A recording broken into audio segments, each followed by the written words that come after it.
Good evening, friends. Well, it has been a great 8 weeks with you, and I'm excited to move on and see what's happening next.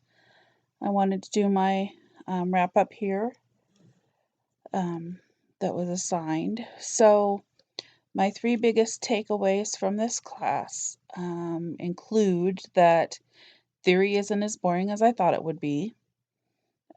And I'm really excited to be able to recognize it in the practice that I do.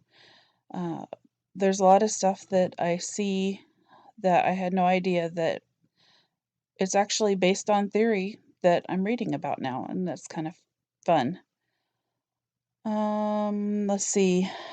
Pico. I really enjoyed learning Pico because I'm a math person, and Pico is basically essentially a math formula. And it's a great way to be able to organize your questions to help do your research. Another thing that I really appreciated was the QI that we learned about, that it's super important to get staff buy-in when you're doing quality improvement projects, and that communication has always been a big deal to me. And with quality improvement, you've got to have communication. You have to explain to your staff what you're doing and why you're doing it.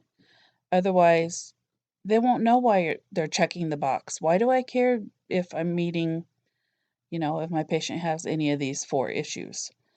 And it's really important to communicate that with staff. And as I go forward as an educator, I'm going to make sure my students understand that they really need to question, why am I doing this? Why is it important? What do I need to do this for?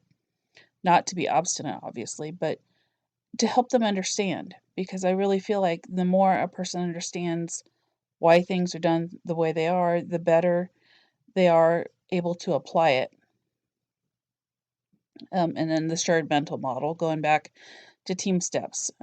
If we all have the same shared mental model, knowing what we're doing and why we're doing it, then again, we'll have better outcomes and better results. More information that I learned: patient-centered care. I've heard the term, but never really knew what it was all about, and I really have a much better idea what that is about. And evidence-based practice. Obviously, I know what it is, but actually applying it, and I feel like that doesn't happen very regularly, at least where I'm at.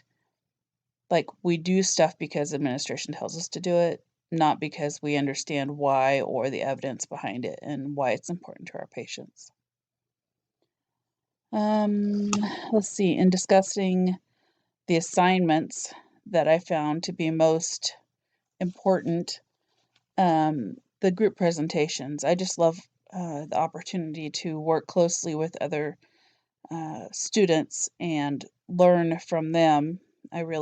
This being my first experience of online education, I miss sitting next to somebody in a classroom and bouncing ideas off of them or finding out what they're doing.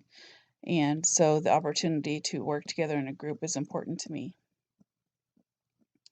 I really enjoyed the evidence-based practice essay that we wrote. Yes, it was writing, and no, I don't like writing, but I feel like it solidified for me the importance of it. And then the theory critique paper, oh, that was awful. It's important, and I appreciate knowing how theories are critiqued and how that it's important that they're done, that they're able to be critiqued, and that there's a uniform way to do it. But doing it myself, by golly, that's hard.